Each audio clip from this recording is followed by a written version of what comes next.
Good morning students. MA final के सभी students की आज पेपर सेकंड की फर्स्ट क्लास शुरू होगी। सिलेबस पूर्व में डाल दिया गया है। इस टॉपिक का नाम है दिल्ली सल्तनत की प्रकृति एवं विशेषताएं, यानी nature and character of Delhi सल्तनत। इसकी बारे में यदि हम अध्ययन करना चाहते हैं तो सबसे पहले हमें मुस्लिम काल के बारे में समझना होगा। आपने इसके पूर्व की कक्षाओं में मध्यकाल के बारे में अध्ययन किया था और उस मध्यकाल को आप जानते हैं दो भागों में विभाजित किया जाता है। प्रथम है आपके सल्तनत काल और दूसरा है आपके मुग़ल काल। इस टॉपिक में हम ये कहें कि इस पेपर में हम शुरू से आखिर तक इन दो कालों के जो विभिन्न शासक रहे उनके बारे में अध्ययन करेंगे। जैसा कि आपको विदित है कि सल्तनत काल के 5 वंश थे और उन 5 वंशों के जो शासक रहे उनके पैरेलल में उनके द्वारा क्या किया गया, किस प्रकार की व्यवस्था, राजनीतिक व्यवस्था की गई और किस प्रकार धर्म आधारित राज्य स्थापित किया गया, कला और साहित्य, सैनिक शासन, सभी के संबंध में उनका जो व्यूज़ रहा उनको हम इसमें पढ़ेंगे इतिहासकारों से को रिलेटेड करते हुए। और दूसरा पीरियड मुग़ल काल, जिसमें कि समन्वयवादी भावना प्रारंभ हुई और उसमें इन सारी व्यवस्थाओं में परिवर्तन हुआ। तो मुग़ल काल के जो शासक थे बाबर से लेकर औरंगजेब तक, उनसे को रिलेटेड करके हम इसका अध्ययन करेंगे। और इसी अध्ययन के अंतर्गत आप जानते हैं कि मध्यकाल बहुत ही विवादित समय रहा है और भारतीय इतिहासकारों के जो विचार हैं और मुस्लिम इतिहासकारों के जो विचार हैं उनमें काफ़ी हमें अंतर देखने को मिलता है। तो चूँकि आप एमए फाइनल के स्टूडेंट्स हैं तो आपको इन दोनों के इतिहासकारों के, मुस्लिम इतिहासकारों और भारतीय इतिहासकारों के विचारों को समन्वय करके या उनके जो अलग अलग विचार हैं उनको स्पष्ट करते हुए इन टॉपिक्स का अध्ययन करना होगा। और पहला जो ये आपका टॉपिक है उसमें मुस्लिम सत्ता का किस प्रकार से निर्माण हुआ, जो आप सेकेंड ईयर में पढ़ चुके हैं, उसको ही मैं को रिलेटेड करते हुए थोड़ा सा आपको बताऊंगी कि 13वीं शताब्दी से लेकर 15वीं शताब्दी तक मुस्लिम कालीन जो साम्राज्य था उसकी प्रकृति और शासन व्यवस्था में सबसे पहला जो पड़ाव रहा वह है 13वीं शताब्दी के तृतीय दशक में तुर्की सुल्तानों के द्वारा भारत पर विजय प्राप्त करना। और जो भारत पर उन्होंने विजय प्राप्त की उसकी राज्य पद्धति को जो लागू किया वो भारतीय विशेषताओं से या राजनीतिक व्यवस्थाओं से ज़्यादा भिन्न नहीं थी। और इसी कारण जब भारत पर विजय प्राप्त करके सुल्तान आए तो उनके राजनीतिक स्तर का असामान्य विरोध का सामना उनको नहीं करना पड़ा और उनके सिद्धांत धीरे धीरे भारत में प्रचलित हो गए। और ये जो मुस्लिम राज्य संस्थाएं थीं और उनकी जो राजनीतिक, सामाजिक और आर्थिक संबंधित जो संस्थाएं रही वो प्रमुख रूप से मुस्लिम राज्य में कुरान के पर आधारित रही, धर्म पर आधारित रही, पैगंबर की शिक्षाओं पर आधारित रही, जिसे कि शरीयत के नाम से पुकारा जाता है। और शरीयत के जो शरा हुआ करते थे या मुस्लिम समाज में जो धार्मिक वर्ग हुआ करता था उनके प्रतिनिधियों के परामर्श से और उनकी प्रेरणा से ही इस साम्राज्य की विभिन्न संस्थाओं का विकास हुआ और उसको संचालित किया जाने लगा। और इसी के अंतर्गत जो यदि हम इसकी विशेषताएं या प्रकृति को लेते हैं तो उसमें विरोधाभास विचारों को ध्यान में रखते हुए सबसे पहला जो हम प्रश्न उठाते हैं या विशेषता बताते हैं वो यह है कि दिल्ली सल्तनत जो था उसकी प्रकृति या उसकी विशेषता केंद्रीकृत प्रशासनिक व्यवस्था पर आधारित थी, जिसे कि सेंट्रलाइज्ड एडमिनिस्ट्रेशन सिस्टम के नाम से पुकारा जाता है इंग्लिश में। और इसमें जो इतिहासकार हैं, मुस्लिम इतिहासकार इरफान हबीब जैसे एग्जाम्पल के रूप में, Athar Ali, Stefan, P Blake, J F. Richard इसे कुटुंबकीय नौकरशाही के नाम से पुकारते हैं। और उनका ये मानना है कि जो मुस्लिम साम्राज्य था उसके जो सुल्तान थे लोदी वंश के, चाहे हम लें, चाहे हम खिलजी तुगलक वंश के लें या फिर गुलाम वंश के शासकों को लें, तो कुतुबुद्दीन ऐबक से लेकर और लोदी वंश के इब्राहिम लोदी तक का जो शासनकाल रहा, उस शासनकाल में संपूर्ण सत्ता, राजनीतिक जो सत्ता थी वो सुल्तानों के हाथ में या शासकों के हाथ में निहित रहती थी।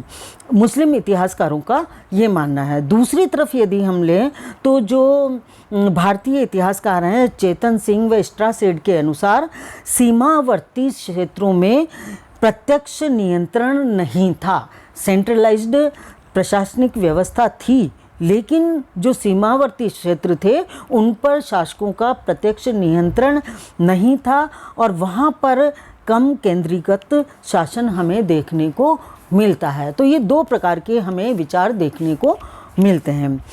और दूसरा जो इसमें प्रमुख विशेषता पाई जाती है कि वह धर्म पर आधारित राज्य था और इसके संबंध में जो मध्यकाल में भारत में जो मुस्लिम साम्राज्य रहा वह धर्मनिरपेक्ष न होकर एक विशेष धर्म पर आधारित रहा। और आशीर्वादी लाल जो श्रीवास्तव जो कि एक भारतीय इतिहासकार है, उन्होंने ये कहा है कि मध्ययुगीन भारतीय राज्य एक मजहबी राज्य था, यानी धर्म पर आधारित राज्य था।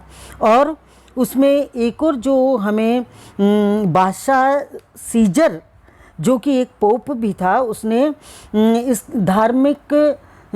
धार्मिक जो स्वरूप इसका रहा उस पर ये कहा है कि राज्य में मुल्लाओं की प्रधानता आवश्यक थी, मूर्ति पूजा का नाश करना, शरीयत में स्वीकृत प्रत्येक विधान से भिन्न प्रत्येक प्रथा का नाश करना, अमुस्लिम जनता का धर्म परिवर्तन करना मुसलमानी राज्य का एक कर्तव्य माना जाता था। तो इस आधार पर हम ये कह सकते हैं कि धर्म पर आधारित राज्य होते हुए इसके संबंध में दो प्रकार के विचार हमें प्राप्त होते हैं।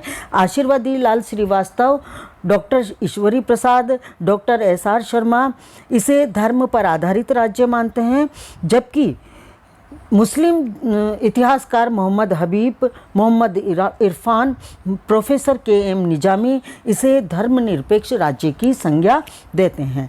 सल्तनत काल में इसका प्रभाव, धर्म का प्रभाव हमें ज़्यादा देखने को मिलता है, लेकिन मुगल काल तक आते आते हम ये देखते हैं कि इस व्यवस्था में अकबर जैसे शासनकाल में इसमें परिवर्तन हुआ और उन्होंने मध्यम मार्ग को अपनाया। Doctor I.H. कुरैशी ये कहते हैं कि यह धर्म पर केंद्रित राज्य था, लेकिन सभी सुल्तानों की नीतियाँ तथा आचरण इस्लाम धर्म से प्रभावित रहे, लेकिन अकबर के शासनकाल में ये प्रभाव कम होता चला गया। औरंगजेब के शासनकाल में पुनः इस धर्म पर आधारित राज्य हम इसको मान सकते हैं। इसके बारे में विभिन्न इतिहासकारों के मंतव्य आप पढ़ेंगे, जिसका मैंने आपको जो नोट्स भेजे हैं उसमें डिटेल से आपको प्राप्त हो जाएगा। तीसरा जो कारण रहा कि ये जो साम्राज्य है स्ट्रगल करता रहा, यानी उत्तराधिकार के नियम का कोई यहाँ पर प्रावधान नहीं था। और इसी कारण हम क्या देखते हैं कि यहाँ गद्दी प्राप्त करने के लिए, सल्तनत प्राप्त करने के लिए, शासन व्यवस्था प्राप्त करने के लिए सभी आपस में संघर्ष करते रहे। जिसकी तलवार मजबूत थी उन्होंने इस सत्ता को प्राप्त किया और उसने शासन किया। तो उत्तराधिकार के नियम का अभाव था और यह साम्राज्य संघर्षरत साम्राज्य की श्रेणी में माना जाता है। ये इसकी एक प्रमुख विशेषता रही। चौथा जो इसकी प्रमुख विशेषता या प्रकृति पाई जाती है वो यह है कि हिंदुओं के साथ इसमें भेदभाव किया गया और मुस्लिम जनता को जितनी सुविधाएं अधिकार प्राप्त थे उतने अमुस्लिम जनता को नहीं प्राप्त थे। हिंदुओं से जजिया कर लिया जाता था, तीर्थ यात्रा कर लिया जाता था और इसके अतिरिक्त यहाँ तक कि ब्राह्मण वर्ग से भी यह ज़बरदस्ती वसूल किया जाता था। अकबर के शासनकाल में इस प्रथा को कम करने का प्रयास किया गया, लेकिन प्रत्येक सल्तनतकालीन और मुग़लकालीन शासन में यह प्रथा कम नहीं हो पाई। तो इस आधार पर यह कहा जाता है कि यह यह जन कल्याण की भावना का इस काल में अभाव पाया जाता था और लोक कल्याण की भावना इसमें कम पाई जाती थी, जिसके अंतर्गत भेदभाव हिंदू जनता से और मुस्लिम जनता के बीच में भेदभाव किया गया। इसके अतिरिक्त एक इसकी प्रमुख विशेषता जो पाई जाती है वो है कि कला और साहित्य के क्षेत्र में यहाँ के सुल्तानों ने और मुग़ल शासकों ने संरक्षण प्रदान किया। और इसी के संबंध में डॉक्टर जदुनाथ सरकार के शब्दों में ये कहा जाता है कि इसे हम लोक कल्याण की भावना नहीं कह सकते हैं। कला एवं साहित्य को प्रोत्साहन देना सम्राट का व्यक्तिगत कार्य था, इसको हम लोक कल्याण से नहीं जोड़ सकते हैं। लेकिन निष्कर्ष रूप में इसमें यह हम कह सकते हैं कि इससे यहाँ सल्तनतकालीन और मुग़लकालीन शासकों ने कला और साहित्य को पोषण प्रदान किया। विद्वानों का, साहित्यकारों का और कलाकारों का उनको दरबार में संरक्षण प्रदान किया, जिससे कि कला और साहित्य का विकास हो पाया।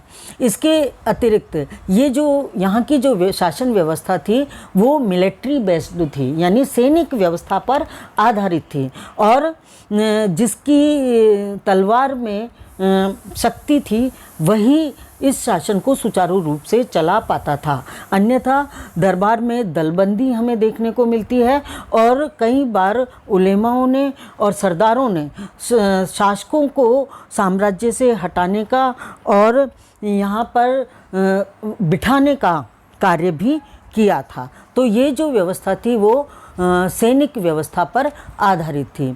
इसके अलावा एक और जो महत्वपूर्ण विशेषता इसकी देखने को मिलती है वह है अकबरकालीन मनसबदारी व्यवस्था, जिसमें कि उनको मनसब का पद दिया जाता था और जब कभी शासक को आवश्यकता पड़ती थी संख्यागत सैनिक लेकर और घोड़े लेकर वह शासक की सेवा में उपस्थित होते थे और युद्ध करते थे और विजय प्राप्त करते थे। तो वह एक विशेष हमें व्यवस्था अकबर के शासनकाल में देखने को मिलती है। अंत में सबसे महत्वपूर्ण जो विशेषता इसकी मानी जा सकती है वो है कि जो इस्लाम धर्म पर आधारित साम्राज्य या शासन व्यवस्था थी उसमें उलेमाओं का और खलीफा जो कि ईरान में था उसका हस्तक्षेप अत्यधिक माना जाता था। जब तक खलीफा भारत में किसी भी सुल्तान को या सम्राट को अपनी इजाज़त नहीं देते था, तब खिलअत नहीं दे देता था, तब तक वो भारत का शासक नहीं माना जाता था। तो उसकी इम्पोर्टेंस हमेशा इस्लाम साम्राज्य में बनी रही। दूसरा एक धार्मिक वर्ग उलेमा वर्ग था और शासन व्यवस्था को चलाने के लिए पग पग पर सुल्तानों को या शासकों को इस वर्ग की का मशविरा सलाह लेनी पड़ती थी, चाहे वह न्याय का क्षेत्र हो, चाहे वह मंत्री परिषद का क्षेत्र हो या विभिन्न पदों की नियुक्ति का प्रश्न हो। तो यहाँ इस काल में या इसके प्रकृति में और इसकी विशेषताओं में ये सारे विशेषताएं उत्तरदायी रही और इसके आधार पर हम आगे के टॉपिक पढ़ेंगे। धन्यवाद। ओके, और मैंने इसको बहुत शॉर्ट में मन से किया है।